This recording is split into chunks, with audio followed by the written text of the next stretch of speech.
नाही भला, मारिल रिपू जगती असा कवण जन्मला। या स्वातंत्र्यवीर सावरकरांनी आपल्या कवितेत ज्याला मी असे म्हटले आहे तो म्हणजे हिंदू अर्थात सनातन धर्म। हिंदू हा सनातन आहे, म्हणजेच ज्याला आदी नाही अंत नाही असा, अनादी काळापासून चालत आलेला आणि अनंत काळापर्यंत चालणारा असा। या धर्मामध्ये रामाचे चारित्र्य, श्रीकृष्णाचे ज्ञान, बुद्धाची करुणा, महावीरांची तपस्या, ज्ञानेश्वरांची ममता, बसवेश्वरांची समता, तर गुरु गोविंद सिंहाच्या शौर्याची गाथा आहे। त्यामुळेच की काय, एकेकाळी हा धर्म जगभर पसरला होता आणि आजही भारतासह अनेक देशात सनातनी हिंदू मोठ्या प्रमाणात राहत आहेत। नमस्कार, मी अवधूत वाघ आणि आपण पाहत आहात माझं YouTube चॅनेल अवधूत चिंतन। राष्ट्रीय स्वयंसेवक संघाचे कार्यक्षेत्र हे हिंदुस्थानातील हिंदूंना संघटित करण्या एवढेच मर्यादित असल्यामुळे जगभर पसरलेल्या हिंदूंना जागतिक स्तरावर संघटित करावे व त्यांच्यामध्ये सनातन धर्माबद्दलची आस्था वाढवावी, तसेच अब्राहमिक धर्माच्या जागतिक धर्मांतराच्या कार्यक्रमाला उत्तर द्यावे असे काही संघ स्वयंसेवकांना वाटू लागले।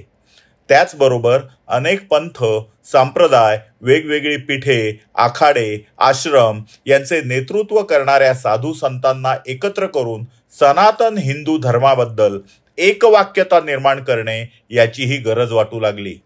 आक्रमकांच्या काळात सनातन हिंदू धर्मावर तसेच त्यांच्या पूजास्थानावर प्रचंड मोठे हल्ले झाले व ही पूजास्थाने पाडण्यात आली। अशा वेळी हिंदू अस्मितेला जिथे ठेच लागली होती त्यावर उपाय शोधणे सुद्धा गरजेचे होते। या सर्वातूनच वरिष्ठ स्वयंसेवक शिवराम शंकर तथा दादासाहेब आपटे यांनी श्रीकृष्ण जन्माष्टमीच्या शुभदिनी 29 ऑगस्ट 1964 रोजी चिन्मय मिशनचे स्वामी चिन्मयानंद यांच्या अध्यक्षतेखाली विश्व हिंदू परिषदेची स्थापना केली। दादासाहेब आपटे हे विश्व हिंदू परिषदेचे संस्थापक आणि पहिले सरचिटणीस म्हणून ओळखले जातात। आरोग्य, शिक्षण इत्यादी क्षेत्रात 4277हून अधिक सेवा प्रकल्पांद्वारे विश्व हिंदू परिषद हिंदू समाजाची मुळे मजबूत करत आहे। हिंदू समाजात प्रचलित असलेल्या अस्पृश्यतेसारख्या सामाजिक दुष्प्रवृत्तींचे उच्चाटन करण्यासाठी, समाजाला जातीमुक्त करण्यासाठी आणि जातीविरहित हिंदू ऐक्य पुनरुज्जीवित करण्यासाठी विश्व हिंदू परिषद सतत प्रयत्न करत आहे। आपल्या मूळ मूल्यांचे, श्रद्धांचे आणि पवित्र परंपरांचे रक्षण करण्यासाठी विश्व हिंदू परिषद श्री अमरनाथ यात्रा, श्री राम सेतू, श्री गंगा रक्षा, गोरक्षा, हिंदू मठ मंदिराचा मुद्दा, ख्रिश्चन चर्चकडून हिंदूंचे धर्मांतर, इस्लामिक दहशतवाद, बांगलादेशी मुस्लिम घुसखोरी अशा अनेक मुद्द्यावर काम करत असून विश्व हिंदू परिषद हिंदू समाजाची संघटित शक्ती आहे। हिंदू धर्मातील सर्व पंथाच्या धार्मिक नेत्यांचा एकाच व्यासपीठावर मेळावा, विविध सेवा प्रकल्पांची स्थापना करणे, सामाजिक दुष्प्रवृत्तींचे निर्मूलन करणे, समाजात हिंदू अभिमान आणि एकता वाढवणे, बळजबरीने किंवा आमिष दाखवून, फसवून धर्मांतर केल्या गेलेल्या हिंदूंची घरवापसी करणे अशी महत्त्वाची कामे विश्व हिंदू परिषद करीत आहे। आज भारतासहित Nepal, Bhutan, USA, Canada, Trinidad आणि Tobago, Guyana, Suriname, United Kingdom, Germany, Norway, Netherland, Kenya, दक्षिण Africa, Mauritius, Sri Lanka, Thailand, Myanmar, Singapore, Indonesia, हाँगकाँग, तैवान, ऑस्ट्रेलिया, न्यूझीलंड, फिजी आदी 100हून अधिक देशात विश्व हिंदू परिषद संघटनेचे काम करीत आहे। पूर्वीच्या काळी हिंदूंच्या नियमित संमेलनाची एक परंपरा होती। त्या काळी अनेक ऋषींचे आश्रम असायचे। हे ऋषी जरी अनेक विषय जाणायचे तरी खास करून एखाद्या विशिष्ट विषयात अधिक रुची ठेवायचे। त्यांचा आश्रम म्हणजे एक प्रयोगशाळाच होती, तसं ते एक विद्यापीठ देखील होतं।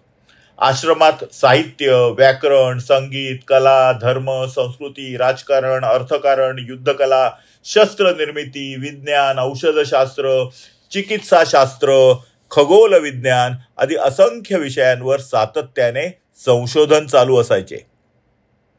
आणि या संशोधनातून जो निष्कर्ष निघायचा तो वेदांमध्ये समाविष्ट व्हायचा। अशा रीतीने वेदांच्या रुचा वाढतच गेल्या.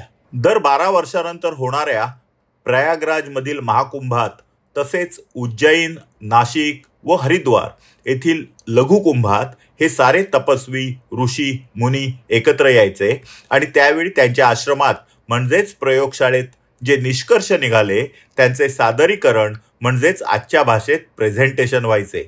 यावर सांगोपांग चर्चा व्हायची. अनेक प्रश्न आणि उपप्रश्न विचारले जायचे. प्रबंध सादर करणाऱ्या ऋषीला या साऱ्या प्रश्नांची पटतील अशी उत्तरे द्यावी लागायची आणि एकदा का निष्कर्ष सर्वांना मान्य झाला की त्याचे रूपांतर संस्कृत रुचेत व्हायचे व नंतरच ही रुचा 4 वेदांपैकी जो त्या विषयाला अनुरूप असेल अशा वेदात समाविष्ट व्हायची. अशा प्रकारे हिंदू राजांच्या उदाय आश्रयाखाली हिंदूंची संमेलने नियमितपणे कुंभाच्या निमित्ताने होत असत. मध्यंतरीच्या काळात विशेषतः परकीय आक्रमकांचे राज्य असताना ही प्रथा बरीच मागे पडली होती. विश्व हिंदू परिषदेने ही प्रथा केवळ पुनरुज्जीवितच केली असे नाही, तर त्या परंपरेला जागतिक रूप दिले व जागतिक स्तरावर हिंदूंना एकत्र करण्यासाठी अनेक संमेलनांचे यशस्वी आयोजन केले. विश्व हिंदू परिषदेतर्फे पहिले विश्व हिंदू संमेलन मौनी अमावास्येला 22, 23 आणि 24 जानेवारी 1966 महाकुंभ मेळ्याप्रसंगी प्रयागराज येथे आयोजित केले होते. या संमेलनात 25,000 प्रतिनिधींची राहण्याची व्यवस्था होती आणि 50,000 प्रतिनिधी बसू शकतील अशी मुख्य मंडपाची क्षमता होती. सुमारे 75,000 प्रतिनिधींनी संमेलनाच्या चर्चासत्रात भाग घेतला. परिषदेची विचारसरणी, ध्येय आणि कार्यपद्धती पहिल्यांदाच हिंदू समाजासमोर या संमेलनाद्वारे जगासमोर आली. विश्व हिंदू परिषदेतर्फे दुसरे विश्व हिंदू संमेलन 25, 26 आणि 27 जानेवारी 1979 रोजी गंगा, यमुना आणि सरस्वती यांच्या संगमावर प्रयागराज येथे खास उभारलेल्या महर्षी वेदव्यास महानगरामध्ये संपन्न झाले. याच्या आदल्या दिवशी म्हणजे 24 जानेवारी 1979 रोजी विश्व हिंदू परिषदेच्या पुढाकाराने विश्व संस्कृत संमेलन आयोजित करण्यात आले होते. या संमेलनाला उपस्थित असलेल्या 50,000हून अधिक प्रतिनिधींसाठी निवास व्यवस्था संमेलनाच्या ठिकाणीच करण्यात आली होती. सुमारे 120 एकर जमिनीच्या विस्तीर्ण क्षेत्रात 19 तंबू टाउनशिप उभारण्यात आल्या होत्या. प्रत्येक टाउनशिपमध्ये सुमारे 3,000 प्रतिनिधींसाठी राहण्याची व्यवस्था करण्यात आली होती. या संमेलनात एकूण 18 देशांच्या प्रतिनिधींनी भाग घेतला होता. तर विश्व हिंदू परिषदेतर्फे तिसरे विश्व हिंदू संमेलन 11 ते 13 फेब्रुवारी 2007 दरम्यान प्रयागराज येथे त्रिवेणी संगमापासून थोड्या अंतरावर आयोजित करण्यात आले होते.